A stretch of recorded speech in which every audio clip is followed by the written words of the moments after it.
हम्म। अब हम लोग कक्षा 12 में अगला चैप्टर पढ़ेंगे आव्यूह, मैट्रिक्स। तो सबसे पहले आव्यूह की परिभाषा जान लीजिए कि आव्यूह जो होता है वो संख्याओं या फलनों का एक आयताकार क्रम विन्यास होता है। आव्यूह जो होता है वो संख्याओं या फलनों का एक आयताकार क्रम विन्यास होता है। इन्हीं संख्याओं को आव्यूहों के अवयव कहते हैं। जो संख्याएं उनमें होती हैं उनको आव्यूहों के अवयव कहते हैं। और आव्यूह को हमेशा हम अंग्रेजी वर्णमाला के बड़े अक्षरों से व्यक्त करते हैं, जैसे ए बी सी डी, कोई भी एक्स वाई जेड। तो मान लीजिए कोई आव्यूह ए है तो इसको डिनोट करिए 2 5 3 1 2 2। तो ये हमारा आव्यूह हो गया कि ये जो होता है वो संख्याओं का एक आयताकार क्रम विन्यास होता है। ठीक है, तो ये रहा हमारा आव्यूह। अब हम लोग आव्यूह की कोट के बारे में जानेंगे। आव्यूह कोट मतलब order of a matrix, order of a matrix. तो ऑर्डर ऑफ ए मैट्रिक्स में कोई भी आव्यूह होगा उसमें क्या कहते हैं, स्तंभ होंगे और पंक्ति होंगी। पंक्ति मतलब पैरेलल होंगी, स्तंभ मतलब परपेंडिकुलर होंगे। जो खड़ी लाइनें होंगी वो हमेशा स्तंभ होंगे और जो पट्ट लाइनें होंगी वो हमेशा पंक्ति होंगी। तो अगर यम किसी आव्यूह में यम पंक्ति है तथा यन स्तंभ है, किसी आव्यूह में अगर यम पंक्ति है और यन स्तंभ है तो उस आव्यूह की कोटि को हम यम गुणे यन के माध्यम से डिनोट करेंगे। तो जैसे मान लीजिए कोई ए है 2 1 3 5 2 2 4 1 1 2 1 2 3 2। तो अब अगर हम इसकी कोट के बारे में जानना चाहेंगे तो अब आप ध्यान दीजिए इसमें पंक्ति कितनी है। तो 1 2 3, 3 पंक्तियां हैं। स्तंभ कितने हैं, 1 2 3 4। तो इसकी कोट क्या हो गई, 3 गुणे 4। तो अगर आपसे पूछा जाए कि इस आव्यूह की कोटि क्या होगी तो होगी 3 क्रॉस 4। ये होता है ऑर्डर ऑफ मैट्रिक्स। तो अब हम लोग टाइप्स ऑफ मैट्रिक्स के बारे में जानेंगे कि मैट्रिक्स के कितने प्रकार होते हैं। तो अगली हेडिंग है आव्यूहों के प्रकार। इसको इंग्लिश में बोलें तो types of matrix, types of matrix. तो चलिए आव्यूहों के प्रकार में सबसे पहला हम आव्यूह लेते हैं स्तंभ आव्यूह। स्तंभ आव्यूह, इसको इंग्लिश में कहते हैं कॉलम मैट्रिक्स। तो एक आव्यूह स्तंभ आव्यूह तब कहलाएगा जब उसमें केवल एक स्तंभ हो। कोई भी आव्यूह स्तंभ आव्यूह तब कहलाएगा जब उसमें केवल एक स्तंभ हो। जैसे मान लीजिए कोई सेट है, हम लोग कोई आव्यूह लेते हैं 1 2 3। तो इसमें एक ही स्तंभ है, पंक्तियां तो 3 हैं लेकिन स्तंभ कितना है, केवल एक है। और इसकी अगर हम लोग कोट लेंगे तो पंक्तियां कितनी, 1 2 3, 3 गुणे स्तंभ कितना है, 1। तो 3 गुणे 1, तो इसका मतलब ये कैसा आव्यूह हो गया, स्तंभ आव्यूह हो गया। अब हम लोग दूसरा आव्यूह लेते हैं पंक्ति आव्यूह। पंक्ति आव्यूह, इसको बोलते हैं इंग्लिश में रो मैट्रिक्स। क्या बोलते हैं, रो मैट्रिक्स। तो कोई आव्यूह पंक्ति आव्यूह तब कहलाएगा जब उसमें केवल और केवल एक पंक्ति हो। तो आव्यूह कैसा कहलाएगा, पंक्ति आव्यूह कहलाएगा। जैसे मान लीजिए बी बराबर ले लीजिए ए बी डी ई। ठीक है, तो इसमें पंक्तियों की संख्या कितनी है, पट्ट कितना है, केवल एक है। और स्तंभ कितने, 1 2 3 4। तो अगर इसकी हम लोग कोटि निकालेंगे तो कोटि हो जाएगा 1 गुणे 4, क्योंकि पंक्तियां 1 हैं, स्तंभ कितने हैं, 4 हैं। अब चलिए अगली डेफिनेशन में हम लोग आते हैं। अगली डेफिनेशन है वर्ग आव्यूह। क्या है, वर्ग आव्यूह। अगर इंग्लिश में हम लोग इसको बोलेंगे तो स्क्वायर मैट्रिक्स। जैसे तीसरा नंबर वर्ग आव्यूह स्क्वायर मैट्रिक्स। तो वर्ग आव्यूह की डिफिनीशन होती है कि कोई एक ऐसा आव्यूह जिसमें पंक्तियों और स्तंभों की संख्या आपस में बराबर हो। पंक्तियों और स्तंभों की संख्या आपस में क्या हो, बराबर हो, वो मैट्रिक्स कहलाता है स्क्वायर मैट्रिक्स। जैसे मान लीजिए कोई ए हम आव्यूह लेते हैं 1 2 3 3 2 1 1 3 2। तो अब आप ध्यान दीजिए पंक्तियां इसमें कितनी हैं, 1 2 3, 3 पंक्तियां हैं। स्तंभ कितने हैं, 1 2 3। तो ये कैसा आव्यूह हो गया, स्क्वायर मैट्रिक्स हो गया, क्योंकि इस आव्यूह में पंक्तियों तथा स्तंभों की संख्या आपस में क्या है, बराबर है। अगली डिफिनीशन आती है विकर्ण आव्यूह। विकर्ण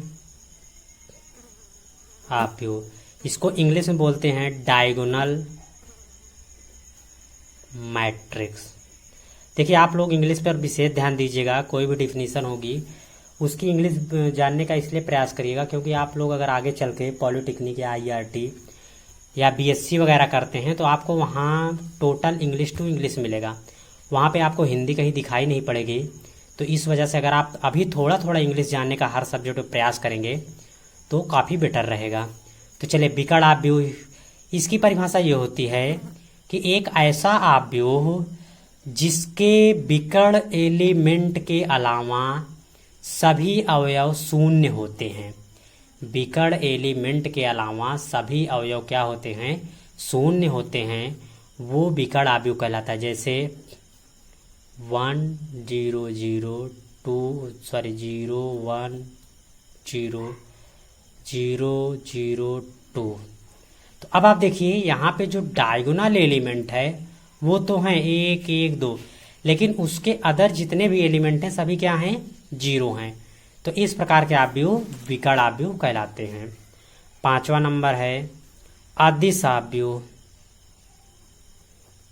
अदिश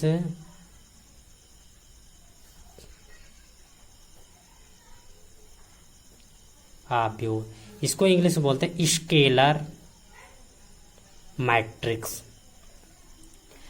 तो कोई भी आव्यूह विकर्ण अदिश आव्यूह तब कहलाता है जब इसके विकर्ण के अवयव समान हों।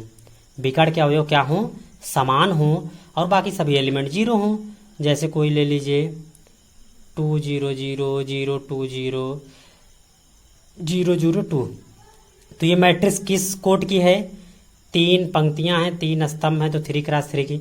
अब ध्यान दीजिए इसमें जो डायगोनल एलिमेंट सभी आपस में बराबर हैं, 2 2 2, बाकी अदर अवयव सभी क्या हैं, 0 हैं। तो ये कैसा आव्यूह कहलाएगा, अदिश आव्यूह।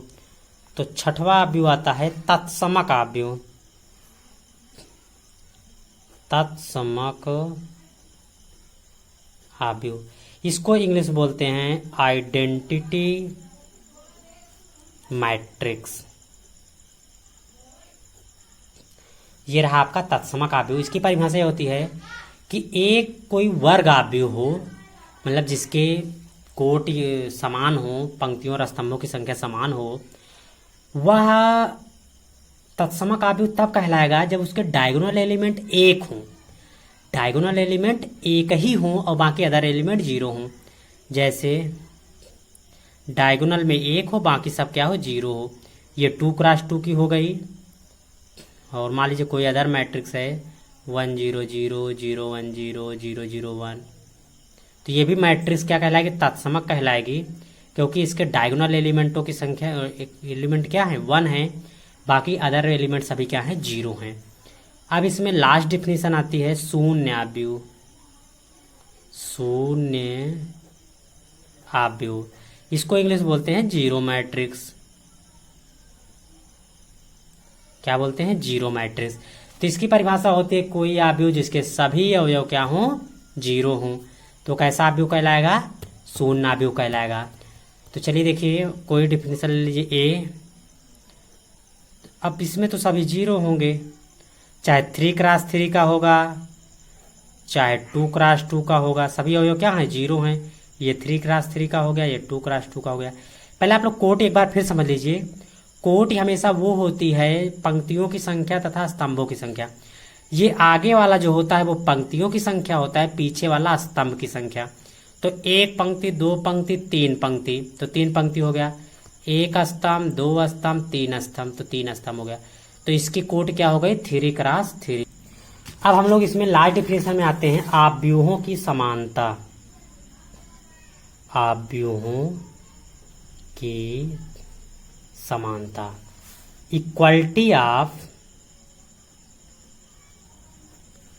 मैट्रिक्स।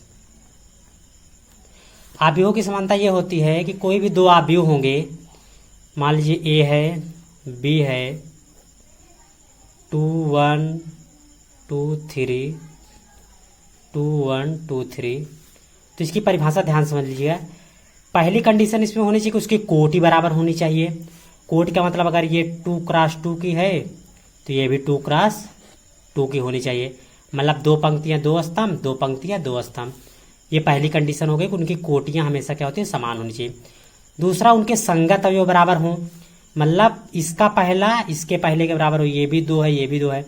इसका दूसरा इसके दूसरे के बराबर हो, इसका पहला इसके बराबर हो, इसका पहला इसका दूसरा इसके दूसरे के बराबर। देखिए इसमें सभी संगत अवयव क्या हैं? आपस में बराबर हैं।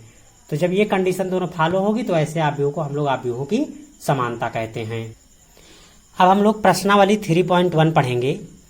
तो प्रश्नावली 3 में पहली सवाल है, आव्यूह ए बराबर 2 5 19 -7 ये दिया हुआ है। इसके लिए पहला आपको आव्यूह की कोटि ज्ञात करना है। तो हमने क्या कहा था? आव्यूह की कोटि आप निकालने के लिए ध्यान समझिएगा, किताब भी देखते रहिए। आव्यूहों की कोटि निकालने के लिए पहले आप पंक्तियों की संख्या गिनोगे, 1 2 3। तो पंक्तियों की संख्या कितनी है? 3 है। स्तंभों की संख्या 1 2 3 4। तो इसकी कोटि कितनी हो गई? 3x4 की। दूसरा नंबर, अवयवों की संख्या। तो अवयवों की संख्या निकालने का दो तरीका है। पहले तो आप इसको गुणा कर दीजिए, 4 3 12। एक तरीका ये भी है, गिन लीजिए, 1 2 3 4 5 6 7 8 9 10 11 12। तो अवयवों की संख्या कितनी आ गई? 12। तीसरा नंबर देखिए, अवयव A13। देखिए A13 का मतलब ये होगा कि पहला पंक्ति तीसरा स्तंभ।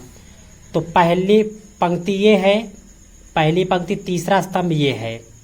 तो पहली पंक्ति तीसरा स्तंभ तो कौन सा होगा? 19। तो A13 बराबर 19। इसमें अगला कह रहा है A21 का मान पूछ रहा है। तो इसका मतलब दूसरी पंक्ति पहला स्तंभ। तो जब दूसरी पंक्ति लोगे, पहला स्तंभ लोगे, तो कौन सा क्रॉस होगा? 35। तो इसका मान आ गया 35। इसमें अगला पूछ रहा है A33। तो मतलब तीसरी पंक्ति तीसरा स्तंभ, तो ये आ जाएगा 17। अगला इसमें पूछ रहा है A24। तो मतलब ये होगा दूसरी पंक्ति चौथा स्तंभ, तो 12 आ जाएगा।